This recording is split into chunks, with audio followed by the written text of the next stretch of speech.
बोलो शिव परिवार की जय। मित्रों, आज मैं आप सभी को हरतालिका तीज की व्रत कथा सुनाने जा रही हूँ। एक बार भगवान शिव ने पार्वती जी को उनके पूर्व जन्म का स्मरण कराने के उद्देश्य से इस व्रत के महात्म्य की कथा कही थी।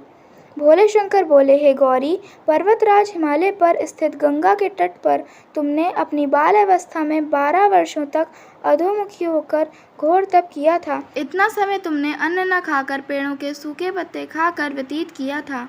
माघ की भयानक ठंडी में तुमने निरंतर जल में रहकर तप किया। वैशाख की जला देने वाली गर्मी में तुमने शरीर को तपाया। सावन माह की मूसलधार वर्षा में खुले आसमान के नीचे बिना अन्न जल ग्रहण किए तपस्या में लीन रही।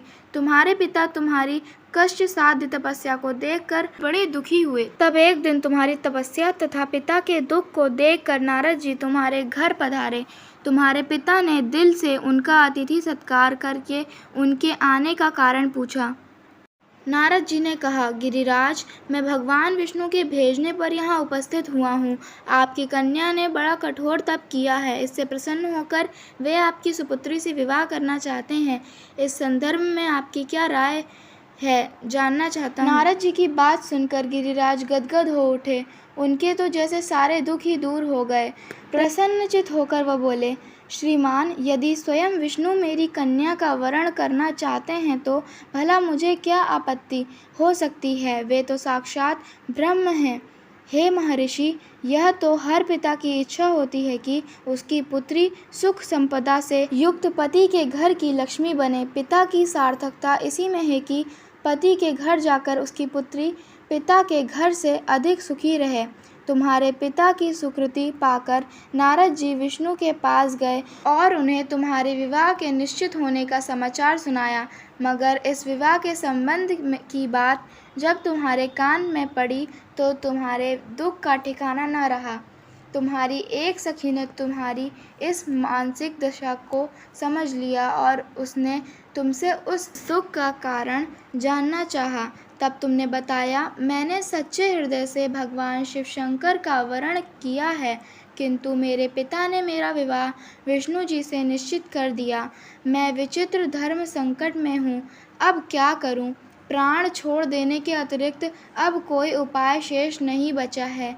तुम्हारी सखी बड़ी ही समझदार और सूझबूझ वाली थी। उसने कहा, सखी, प्राण त्यागने का इसमें कारण ही क्या है। संकट के मौके पर धैर्य से काम लेना चाहिए। नारी के जीवन की सार्थकता इसी में है कि पति रूप में हृदय से जिसे एक बार स्वीकार कर लिया, जीवन भर उसी से निर्वाह करें। सच्ची आस्था और एक निष्ठा के समक्ष तो ईश्वर को भी समर्पण करना पड़ता है। मैं तुम्हें घंघोर जंगल में ले चलती हूँ, जो साधना स्थल भी हो और जहाँ तुम्हारे पिता तुम्हें खोज भी ना पाएं।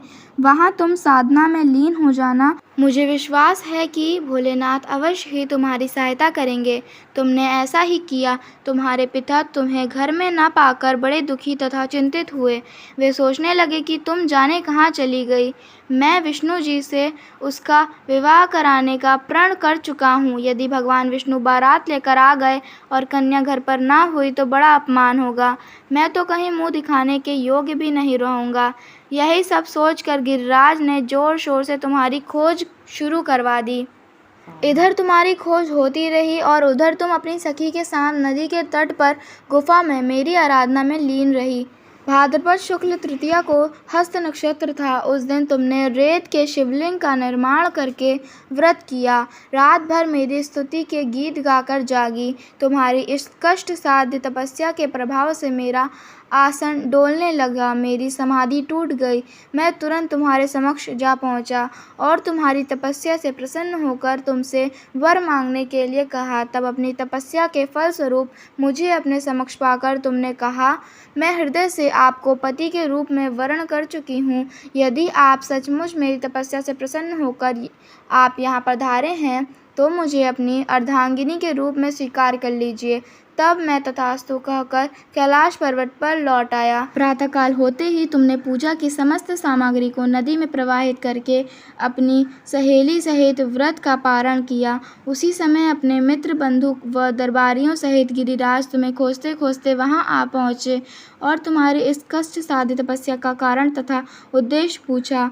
उस समय तुम्हारी दशा को देखकर गिरिराज अत्यधिक दुखी हुए और पीड़ा के कारण उनकी आंखों में आंसू आ गए। तुमने उनके आंसू पोंछते हुए विनम्र स्वर में कहा, पिताजी, मैंने अपने जीवन का अधिकांश समय कठोर तपस्या में बिताया है।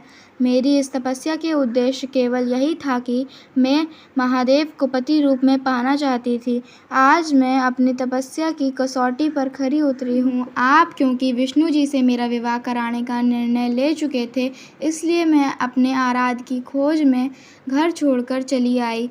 अब मैं आपके साथ इस शर्त पर घर जाऊंगी कि आप मेरा विवाह विष्णु जी से ना करके महादेव जी से करेंगे।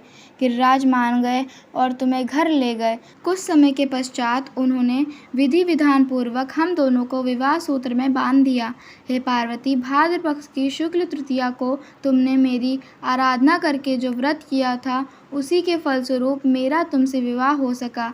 इसका महत्व यह है कि मैं इस व्रत को करने वाली कुंवारियों को मनवांछित फल देता हूँ और सौभाग्य की इच्छा करने वाली प्रत्येक युवती को यह व्रत पूरी एक निष्ठा तथा आस्था से करना चाहिए। जो भी इस व्रत को करें और इस कथा को कहें व सुने, उन सब की मनोकामना भोलेनाथ अवश्य पूरी करें। हर हर महादेव।